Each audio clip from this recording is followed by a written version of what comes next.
Hari ini saya akan berbagi informasi kesehatan yang tidak banyak orang tahu, tetapi ada banyak orang yang mengalami. Namun kadang-kadang karena pengetahuan yang tidak cukup banyak tentang hal itu, maka kadang-kadang orang menganggap itu sebagai sesuatu yang biasa saja, atau ada sebagian orang yang menganggap hal itu sebagai sesuatu yang sangat berbahaya.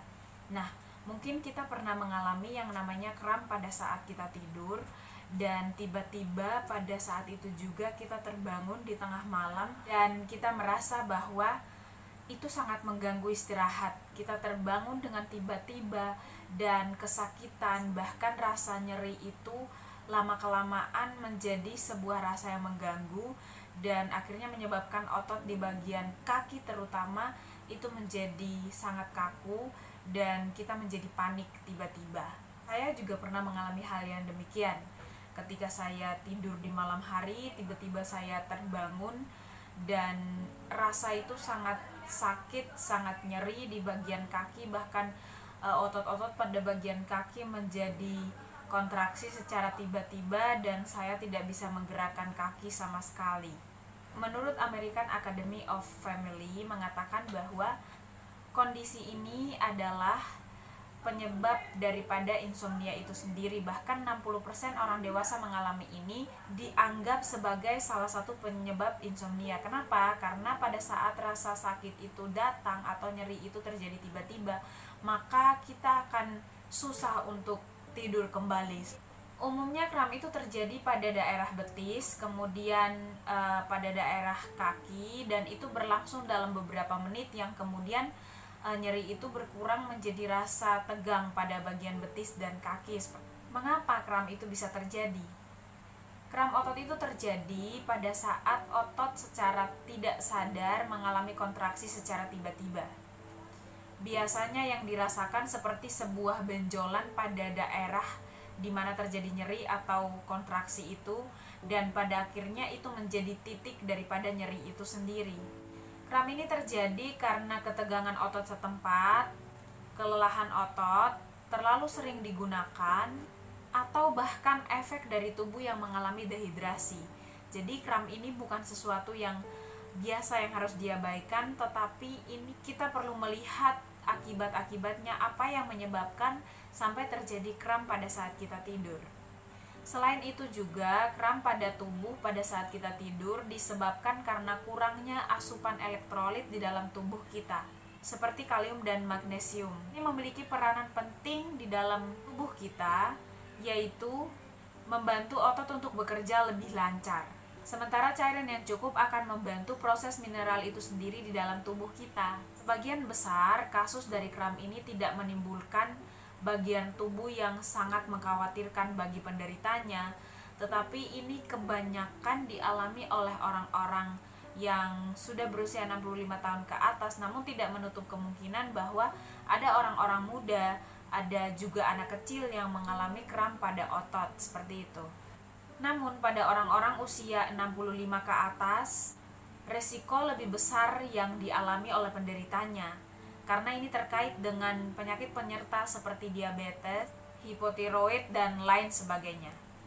Nah, jika demikian, bagaimana cara kita mengatasi kram yang dialami pada saat kita tidur dan itu terjadi secara tiba-tiba?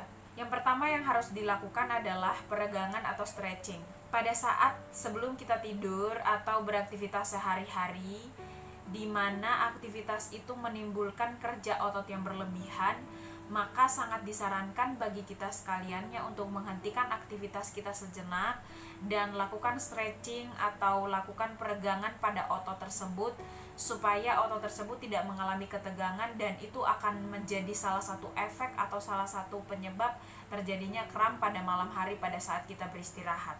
Jika itu terjadi pada malam hari pada saat kita tidur dan itu terjadi kram pada bagian betis yang menyebabkan kita terbangun secara tiba-tiba, maka yang harus kita lakukan adalah pelan-pelan berdiri, kemudian arahkan bagian kaki ke bawah dan berikan beban pada bagian betis yang membawa tumit untuk diletakkan pada lantai, dan kemudian digerakkan secara pelan-pelan diangkat dan kemudian diturunkan kembali sampai beberapa menit kemudian, maka kram itu akan hilang dengan sendirinya. Kemudian yang kedua adalah perbanyak asupan magnesium. Jika kram ini terjadi dengan frekuensi yang cukup banyak atau cukup sering, maka kita perlu memperbanyak asupan dari magnesium itu sendiri. Kacang-kacangan adalah saran yang terbaik untuk kita mengkonsumsinya karena itu mengandung magnesium yang tinggi.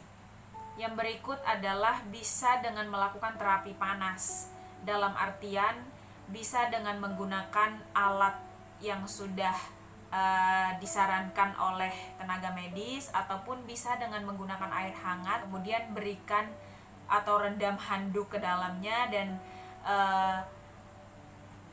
peras handuk itu sampai kering, kemudian tempelkan pada bagian yang kram. Karena sensasi hangat bisa menyebabkan aliran darah itu bisa berjalan kembali dengan lancar dan menyebabkan kram itu bisa hilang. Yang berikut adalah dengan melakukan aktivitas ringan. Pada saat itu terjadi secara tiba-tiba, jangan biarkan kram itu menguasai kaki kita dan kita membiarkannya itu berhenti dengan sendirinya. Karena itu akan menjadi rasa nyeri yang berulang. Dalam artian dia akan hilang dalam beberapa menit dan kemudian akan kembali lagi dalam beberapa menit kemudian, dan itu akan menyebabkan penderitanya sangat susah untuk tidur. Nah, saran yang diberikan adalah ketika itu dialami pada tengah malam, pada saat kita beristirahat, berusahalah untuk bangun dan melakukan jalan kecil di dalam kamar itu sendiri beberapa langkah, maka kram itu akan hilang seperti itu. Dan itu juga membiasakan otot pada bagian betis untuk tidak terjadi kontraksi secara tiba-tiba, tetapi dengan berjalan kaki sedikit itu akan menolong untuk terjadinya peregangan pada setiap otot-otot pada bagian betis kita. Namun, jika upaya-upaya ini sudah dilakukan tetapi kram itu masih sering datang, maka harus ada pertimbangan secara pribadi dari kita untuk melakukan terapi pijat pada otot yang sering mengalami kontraksi. Atau jika berlebihan atau frekuensi itu sering datang, maka perlu untuk berkonsultasi dengan dokter apakah ada kondisi medis yang mendasari itu semua. Demikian yang bisa saya bagikan. Terima kasih. Semoga bermanfaat.